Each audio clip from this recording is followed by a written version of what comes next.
Good afternoon, I'm Sam. And I'm Leah. This is the BBC News School Report. We will be reporting on West Ham's big move.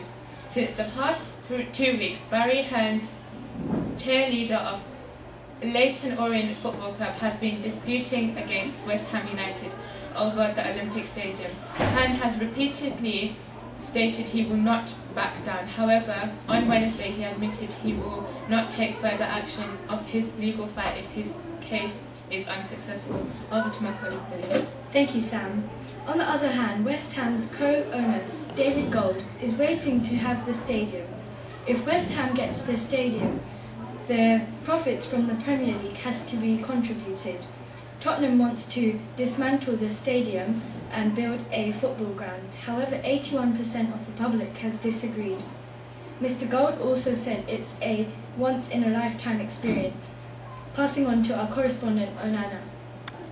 Thank you. 2 weeks ago, Barry Hearn asked to review the decision and assumes West Ham moving into the Olympic Stadium will crush Leyton Orient, as there are 60,000 seater Olympic Stadium closest to Leyton Orient, which holds just over 9,000 seats, which will decrease the popularity of the arena as it's smaller. Hearn believes that he will win the judicial review, but is not sure if he will be given a chance to share the stadium with West Ham. Now passing on to our expert, Zainab. Thank you, Ananda. West Ham won the backing of the Olympic Stadium by winning a legal battle against Tottenham. More than 50 MPs signed West Ham to take over the stadium. The government and the Mayor of London had finally discussed. There are plenty of talking to do, but back to the studio now. I'm Sam. I'm Leah. Thank you for watching our BBC School News Report. That's it for now. Goodbye. Good afternoon, I'm Huda. And I'm Aisling. And this is our BBC News School Report. Today we'll be reporting on the Rundum Crew and the Rundum Crew Youngers. The Rundum Crew was founded by Charlie Dark in the winter of 2007. After the popularity of the Rundum Crew with teenagers, the Rundum Crew Youngers was created. They meet up once a week in their East London workshop before heading out on a run.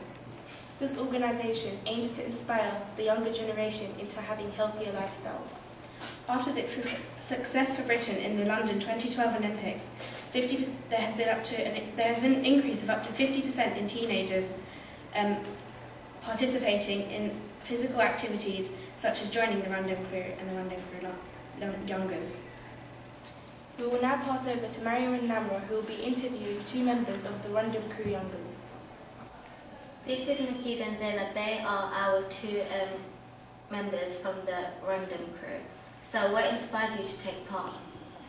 What inspired me to take part is seeing that young people in my area not participating in physical activity as much. So the opportunity passed me by and I took it up, and I wanted to help younger people to help them do more sport. The thing that inspired me to be a part of Rundum Crew Youngers was that I heard that Makeda first started with her running crew and I wanted my own, so I asked if I could have my own crew, but I was too late, so I just joined hers and now I'm co-leader. So what is the main purpose of this crew? It's to get people who don't feel confident in running to become more confident, and if not just running, to be a confident person, because you don't just run in a close area, you run outside in front of different people, and to build self-esteem and our main goal really is to show young people that you can achieve anything you want in life if you really work hard for it. Because young people nowadays, they have really low self-esteem, and by using this project to help them, it could change their mindset on the way they look at things in life. Your motto is go hard and go home, so what does that mean? Go hard or go home means try your heart, put your all in everything, or don't try at all. It makes no sense putting half your heart in. If you don't really want it, then it's not going to come out how you expect it. So you have to try hard in everything you do to get the results you want. Go hard or go home. What has your club achieved so far? What do you hope to do in the future? Well, we've had a few runs, right, starting from the beginning of this year. Around our local area. Yeah, and we're looking to get more people to join in to our crew and Expand where we run, like we're looking to run in central London. make the distances longer, try different things. And we're also looking to add other mini projects into this one, like maybe just do stuff other than running, such as other sports like football, netball, so people can try something new as well. Do you think that this crew has improved and encouraged young children to be more active? Definitely, because I've actually had quite a few people come up to me and ask how they can join the crew and when we're doing our next run and what it helps. And I think they do it more for self-belief, really. Like, not just because we're running and then you get something at the end of it, but they want to see that they could make something of themselves. Thank you. Now back to the studio. Good afternoon, my name is Namra. And I'm Mariam, and today we will be reporting on the Year 10 Science Debate which took place on March the 14th. They were competing against Willowfield School in Waltham Forest. The topic was on the use of nuclear energy. The girls were taught during their lunch hours. In total there were 3 schools competing and the teachers were the judges. And we are lucky enough to have 3 pupils from our school who won this debate trophy. Now we will hand it over to Huda and Ashley. Thank you, Namra and Mariam. Now we'll be interviewing some students who took part in the science debate. What was the debate about? We were debating whether the development for nuclear energy is justified for commercial use. Were you for or against the topic and why? We were against the topic. We were for the topic because we believed that nuclear energy had environmental benefits and economically it was viable. And we were against the topic because we thought that the outcomes of nuclear energy were dangerous. Is science a particular subject that you enjoy? We are all very passionate about science and we thoroughly enjoy it. That is partly why the teachers selected us to take part in the debate. What was the atmosphere like at the school you went to for the debate? Well, at first when we were coming in, we were all really nervous about competing, seeing as there would be other schools in the borough. But after we got up there, we just gave it our best shot. Congratulations on winning and thank you. Now we'll pass back to the studio. Thank you Huda and Ashley, and congratulations to our pupils who won. We hope our school will be able to win again as it will be held at our school. Thank you and goodbye. Hi, I'm Hafsa. And this is Sarah. And this is our BBC News School report. Connaught School for Girls have taken part in a sponsorship to raise money for the National Deaf Children's Society, otherwise known as the NDCS. The NDCS is a charity that works in all 4 countries in the UK: England, Wales, Scotland and Northern Ireland. They work hard to break down the boundaries for deaf children and young people, which makes life much better for them. Now we will take you to our correspondent Neha, who will give you more information on the spellathon. The entire year group has learnt the alphabet in sign language. Year 8 have spent 3 weeks learning the alphabet and getting sponsorship money. Some students even participated in a spelling bee, spelling words in sign language. This was organised by Miss Robbins, the art teacher. Miss Robbins came across the spellathon in an issue of the NDCS magazine. She thought it would be fun, educational and charitable. She then organised this for Year 8. We are now going to talk to the joint winner, Taiba. So Taiba, how did you find spelling the words? Some of the words were really difficult, but some were easy, and the easy ones were really good. And how much money did you guys raise altogether? We raised £820.07. I would really recommend this to people because it's really fun, easy, and you know that you're doing it for a good cause. Thank you, Taiba. Back to you guys. Thank you, Neha and Taiba. If you would like to get involved, please visit the NDCS website for more details. Thank you for listening, and this was Sarah and Hafsa in the BBC News School Report. And in sign language for you, B-Y-E. Bye! Hello, I am Sarah. And my name is Jade. Yesterday in Colorado, the bill for a new gun law was signed by Governor Hickenlooper. The bill will take effect on July the 1st. It means that ammunition clips of more than 15 rounds will be banned in the state, and background checks will be expanded on online purchases and private transactions. This comes just 8 months after the massacre at a Colorado cinema that left 12 people dead, and just 3 months after the Newton Sandy Hook Elementary School gun shooting. The bill was signed just hours after the prison chief of Colorado, Tom Clements, was shot dead on his doorstep. It's the second state to impose the new gun control measures. However, 2 ballot measures have already been proposed against it. We sent Veronica to talk to Laura about conflicting opinions. Thank you, Jade and Sarah. So Laura, why are opinions so different? Well, in America, they've had the right to have guns ever since the Second Amendment was passed in 1791.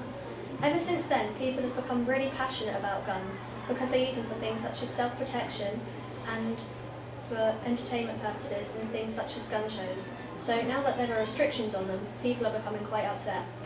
What about the people that are for the new gun bill?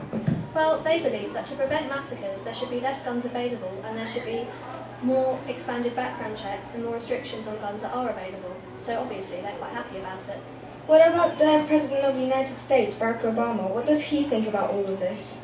Barack Obama hasn't given his opinion on the new gun law, but we do know that nationally he's been trying to get a ban on high-capacity assault weapons and magazines nationally. He also believes that the victims and the families of the victims who were involved in the shooting should be able to get a vote. Thank you, Laura. Now back to Sarah and Jade. Thanks for that useful information, Laura. It sounds very different to the UK, where we are not allowed to buy guns. Will the restrictions stay in place, or will people vote against them? Only time will tell. That's all from us. Goodbye. Goodbye. Good afternoon, I'm Marissa. And I'm Gabby, and this is our BBC School Report. On the 14th of March, Connaught School for Girls held a talent show with all of the profits going to comic relief. Firstly, students were required to audition. Those who passed would compete in the talent show's finals. To go and watch the talent show, pupils would have had to buy tickets, which costed 50p each. Now we're going to pass over to Leah, who will be interviewing some of the acts. Thank you for introducing me, Gabby and Marissa. Here I have Wania, who came third in the talent show. Hello, Wania. Hi. And was you scared about dancing up there by yourself? Yes, I was quite nervous, but then I found it very interesting and fun. Here's some footage of Wania dancing in the talent show.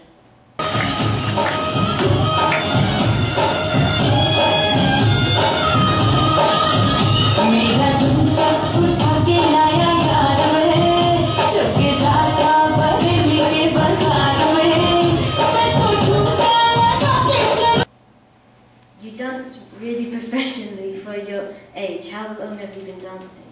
I started in year 4 about. And where do you choreograph your own music? Dance? Yeah, mostly. And thank you, Wania. You've done really good in the talent show.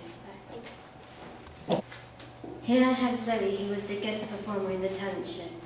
Hello, Zoe. Hi. And you played.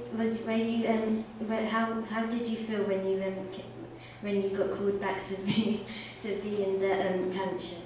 I was quite surprised. I thought I would just audition and then go home and go, oh dear, someone else got in and congratulate whoever got in. You played the recorder really well. How long were you playing? How long have you been playing? I've been playing it since year 2. Can you play a few bars on the recorder for us? Yeah.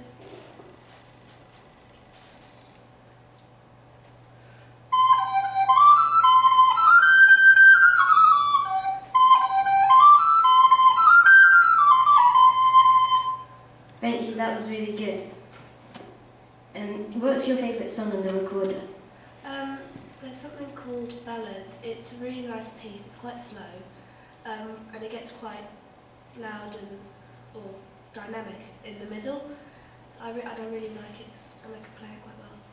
Thank you, that you're really good in the tension. Thank you, bye.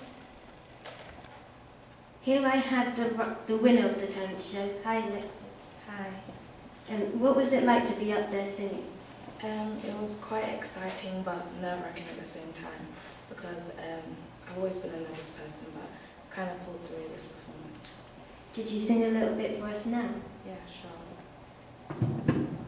When I had you to myself, I didn't want you around. Those pretty faces always made you stand out in a crowd. Thank you, that was really good. You're really talented. How long have you been singing? I've been singing for a while, but I didn't really take it seriously until maybe year 5 or so. And why did you choose that song? I wanted to choose an upbeat song to get everybody just to join in, and I chose it because I like this song and I like Michael Jackson. How did you feel when you won? I was really happy and excited, also surprised because I didn't think I was going to win because there was good talent in the talent show. Thank you for coming. Congratulations on winning. Now we're going to pass it over to Nan. Thank you, Leo and Nana. And thank you for watching our BBC School Report. Goodbye. Goodbye.